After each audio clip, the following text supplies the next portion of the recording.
একটি high school এবং সেখানে পড়ুয়া একজন ছাত্রী। অঙ্কে খুব কাঁচা হলেও ফাইটিংয়ে সে ছিল অসাধারণ। দূর থেকে দেখে তাকে সাধারণ একজন ছাত্রী মনে হলেও আসলে কিন্তু সে ছিল সাধারণ কেউ নয়। সে ছিল আসলে ছদ্মবেশ ধারণকারী এমন কেউ যে স্কুলে ভর্তি হয়েছিল একটি মিশনের কারণে। তো হ্যালো প্রিয়জনেরা, আমি জোবাইন আছি সাথে। আজকে আবারও হাজির হয়েছি অসাধারণ একটি মাস্টারপিস মুভির গল্প নিয়ে। তো আর কথা না বাড়িয়ে চলে যাওয়া যাক মূল গল্পে। মুভিটি শুরু হয় একটি মালবাহী জাহাজ দেখিয়ে, যেখানে অনেকগুলো মেয়েও ছিল। সেখানেই আমরা জেইন নামের একটি মেয়েকেও দেখতে পাই, যে আসলে একজন পুলিশ অফিসার ছিল, কিন্তু সে অবৈধ অভিবাসী কর্মী হিসেবে ছদ্মবেশ ধারণ করেছিল এবং তাদেরকে অবৈধভাবে জাপানে পাচার করা হচ্ছিল। জেইনের মিশন ছিল সেই মাফিয়াকে আটক করা, যার বসের নাম ছিল হ্যামার। হ্যামার আসলে মানুষ পাচারের সাথে জড়িত ছিল, কিন্তু জেইনের মিশন চলাকালীন তার সঙ্গীদেরকে হ্যামারের লোকজন আটক করে ফেলে, যার ফলে জেইন তখন একাই সেই মিশন সম্পূর্ণ করার সিদ্ধান্ত নেয়। হ্যামার কিন্তু আত্মসমর্পণের জন্য মোটেও রাজি ছিল না, বরং সে তার লোকদেরকে জেইনকে শেষ করে ফেলার আদেশ দেয়। কিন্তু জেইনের ফাইটিং স্কিল ছিল দুর্দান্ত, এই জন্য সে এক এক করে হ্যামারের লোকদেরকে মারতে শুরু করে। এটা দেখে হ্যামারের একজন সঙ্গী তার দিকে গান পয়েন্ট করে, যার ফলে সে নিরুপায় হয়ে যায়। কিন্তু তখনই এখানে আমরা একটা টুইস্ট দেখতে পাই। এখানে আমরা জানতে পারি যে হ্যামারের একজন সঙ্গীও আসলে ছদ্মবেশ ধারণকারী একজন পুলিশ, যার নাম ছিল চো। এর মধ্যে সেখানে পুলিশের টিম পৌঁছে যায় এবং অবশেষে তারা হ্যামারকে আটক করতে সক্ষম হয়। এখন যদিও তারা হ্যামারকে গ্রেপ্তার করতে সফল হয়েছিল, কিন্তু তবুও চো জেনের উপরে পুরোপুরি সন্তুষ্ট ছিল না, কারণ তার কাছে মনে হচ্ছিল যে তারা খুব দ্রুতই হ্যামারকে আটক করে ফেলেছে। আসলে হ্যামারকে তখন গ্রেপ্তার করার কথা ছিল যখন সে তার বসের সঙ্গে দেখা করতে যেত। এতে করে তাদের দুজনকেই পুলিশ একসঙ্গে আটক করতে পারত। কিন্তু জেনের কাছে মনে হচ্ছিল যে সে কোনো ভুলই করেনি, কারণ সে এই নতুন পরিকল্পনা সম্পর্কে মোটেও জানত না। পরের দৃশ্যে আমরা একটি পুলিশের সদর দপ্তর দেখতে পাই, যেখানে সবাই কোরিয়ার দুজন বড় গ্যাং লিডার শাহ ও বেকে আটক করার পরিকল্পনা করছিল। শাহ আর বে আগে সহযোগী ছিল, কিন্তু পরবর্তীতে শাহ বের কাছ থেকে নিজের পথ আলাদা করে নিয়েছিল এবং এরপর সে এই কাজের জন্য অনুতপ্ত ছিল। এই জন্য এখন সে আত্মসমর্পণ করার পর বের সম্পর্কে সকল তথ্য দেওয়ার জন্য রাজি হয়ে গিয়েছিল। কিন্তু এর পেছনে ছিল একটি শর্ত, আর তা হলো তাকে এবং তার মেয়ে সিয়ংকে নিরাপত্তা দিতে হবে। কিন্তু যখন পুলিশ শাহকে কোর্টে নিয়ে যাচ্ছিল, তখন বে লোকজন তাদের উপরে হামলা চালায়। তখন শাহ তো সেখান থেকে পালিয়ে যেতে সক্ষম হয়, কিন্তু পুলিশের ওপর থেকে তার ভরসায় উঠে যায়। এই জন্য সে আত্মগোপন করে ফেলে এবং এখন পুলিশের লক্ষ্য ছিল যে কোনোভাবেই হোক তাকে খুঁজে বের করা, কারণ বেকে গ্রেপ্তার করার জন্য তার সাক্ষ্য অত্যন্ত জরুরি ছিল। এই জন্য পুলিশের কাছে এখন একটাই পরিকল্পনা ছিল, আর তা হলো তারা শাহকে তার একমাত্র মেয়ের মাধ্যমে খুঁজে বের করবে। এই জন্য তারা জেনকে সিয়ংয়ের হাই স্কুলে ছাত্রী হিসেবে ভর্তি হয়ে তার কাছ থেকে তার বাবার সম্পর্কে তথ্য সংগ্রহ করার মিশন দেয়। একই সাথে তাকে বের কাছ থেকেও সুরক্ষিত রাখার নির্দেশ দেয়।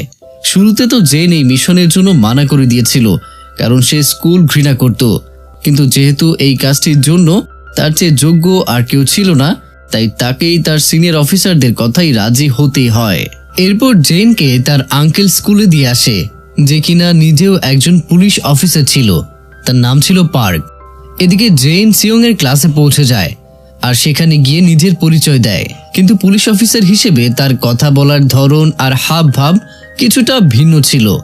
তাই তার সহপাঠীরা তার মজা নেওয়া শুরু করে দেয় আর তাকে বুলি করাও শুরু করে।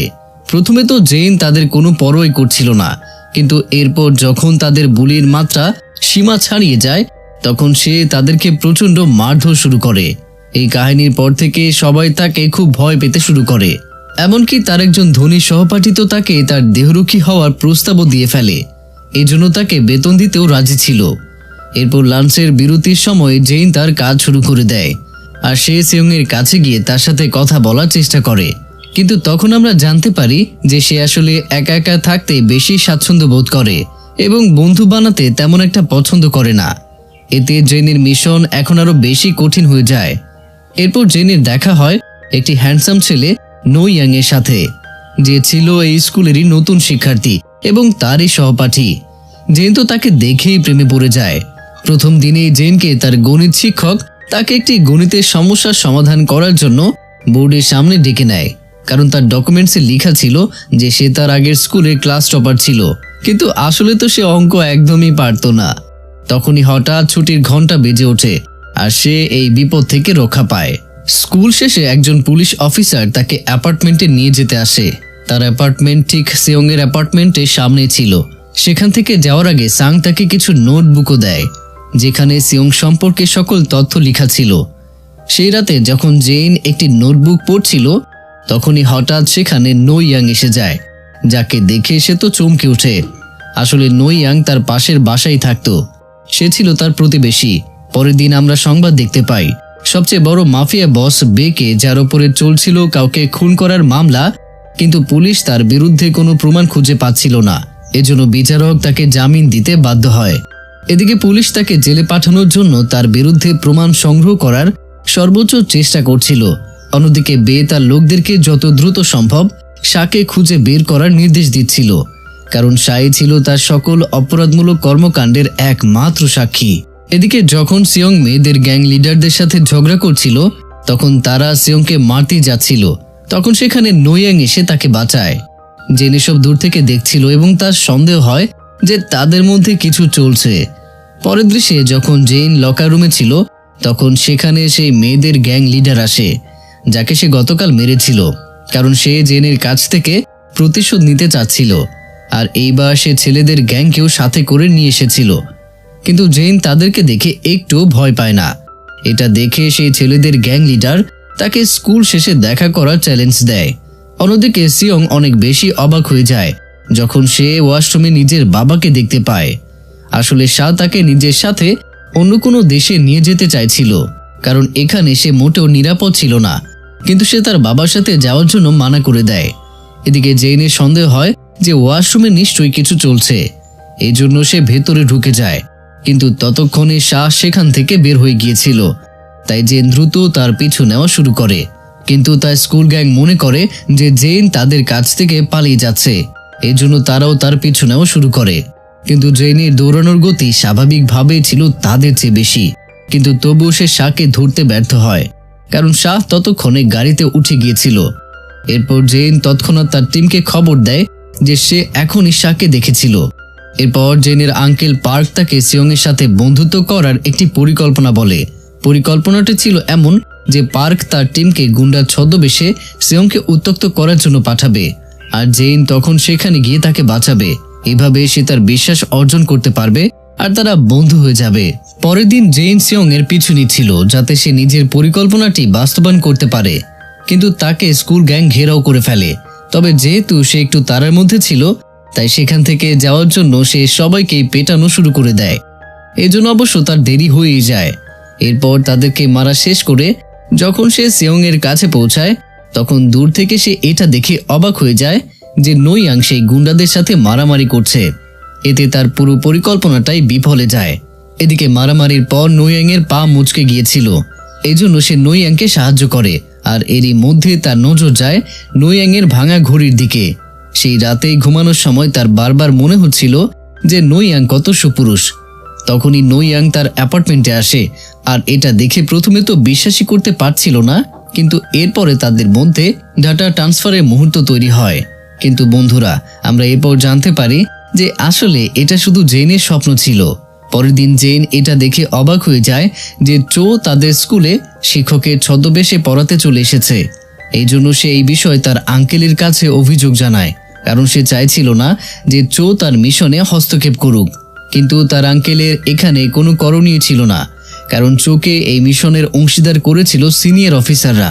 এরপরের দৃশ্যে আমরা দেখতে পাই যে জেনের সেই ধনী সহপাঠী জেনকে তার আঙ্কেলের কাছ থেকে টাকা নিতে দেখে ফেলে, আর সে জানতো না যে সেই লোকটি জেনের আঙ্কেল ছিল। তাই সে জেনের উপরে কলগার্ড হওয়ার আরোপ করে।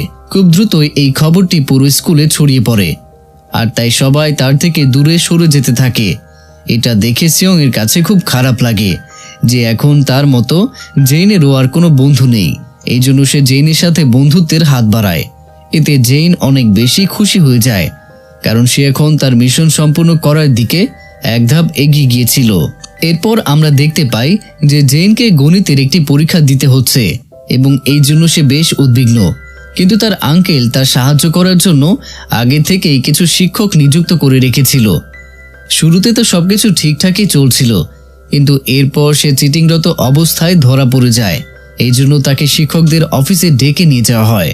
এখন সে বড় কোনো সমস্যার মুখোমুখি হওয়ার আগেই তাকে ও তার আঙ্কেলকে এটা স্বীকার করতেই হয় যে তারা আসলে পুলিশ অফিসার। এদিকে রাতে সিয়ং তার টেবিলে একটি চিঠি খুঁজে পায়, যেটা আসলে তার বাবা তাকে পাঠিয়েছিল। সেখানে লেখা ছিল যে সে আজীবনের জন্য কোরিয়া ছেড়ে চলে যাচ্ছে। এই জন্য সে অত্যন্ত দুঃখী হয়ে যায় এবং নিজের মন ভালো করার জন্য জেনের কাছে চলে যায়। জেন তাকে কাঁদতে দেখে তাকে শান্ত করে। এরপর সিয়ং তাকে সবকিছুই খুলে বলে, আর এভাবে সে জেনে যায় যে শাহকে আগামীকাল এয়ারপোর্টে পাওয়া যাবে। এজন্য পরের দিন জেন ও তার টিম এয়ারপোর্টে সম্পূর্ণ প্রস্তুতি নিয়ে হাজির হয়ে যায়। কিন্তু যখনই তারা তাদের মিশন শুরু করতে যায়, তখনই সেখানে বের লোকজন পৌঁছে যায় আর শাহের পিছু নেওয়া শুরু করে। এভাবে সে সব দিক থেকে ঘেরাও হয়ে যায়। কিন্তু তখনই একজন রহস্যজনক ব্যক্তি মোটরসাইকেলে চড়ে এসে তাদের মনোযোগ অন্যদিকে সরিয়ে নেয়। এর ফলে শাহ সেখান থেকে পালিয়ে যাওয়ার সুযোগ পায়।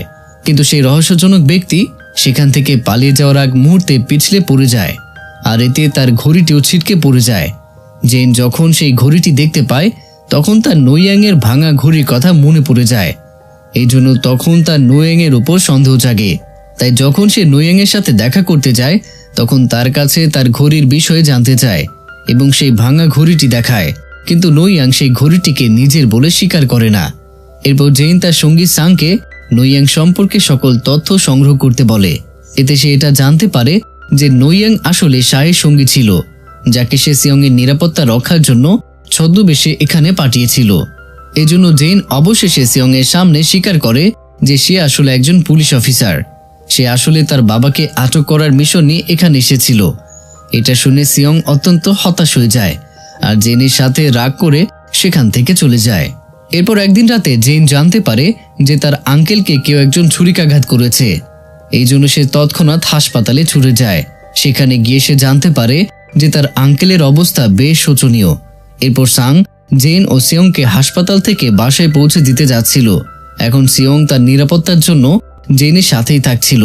কিন্তু তখনই তাদের গাড়িতে বের লোকজন হামলা চালায়, আর তখনই তারা জানতে পারে যে সাং তাদের সাথে বিশ্বাসঘাতকতা করেছে, কারণ তার স্ত্রীর চিকিৎসার জন্য অনেক টাকার প্রয়োজন ছিল।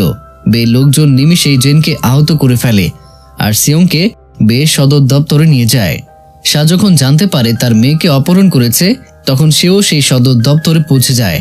এটা দেখে বে খুব খুশি হয়ে যায় আর তাকে 1-on-1 ফাইটের জন্য চ্যালেঞ্জ করে আর বলে যে যদি শাহ জিতে যায় তাহলে সে তার নিজের সকল সম্পত্তি তার নামেই করে দেবে, কিন্তু যদি সে জিতে যায় তাহলে সে সিয়ংকে নিজের সাথে নিয়ে যাবে। ওদিকে হঠাৎ করে নোয়াং জেনকে বাঁচাতে সেখানে চলে আসে এবং এরপর তারা দ্রুত বের সদর দপ্তরের দিকে ছুটে যায়। এদিকে শাহ আর বের মধ্যে চ্যালেঞ্জিং ফাইট শুরু হয়ে যায়। শাহ প্রথমে তো বেকে ছুঁড়ে নিচে ফেলে দেয়, কিন্তু বের একজন সঙ্গী শাহের পায়ে বিষাক্ত সুচ শুট করে, যার ফলে সে দুর্বল হয়ে যায় আর এতে বে সুযোগ পেয়ে যায় এবং তার উপরে ইচ্ছে মতো আক্রমণ চালায়। অবশেষে শাহ হেরে যায়। কিছুক্ষণের মধ্যেই সেখানে জেন আর নোয়াং পৌঁছে যায়, কিন্তু বে সেখান থেকে পালাতেই যাচ্ছিল, তাই জেন তার পিছু নেওয়া শুরু করে আর নোয়াং বে লোকজনের সাথে মারামারি চালিয়ে যাচ্ছিল।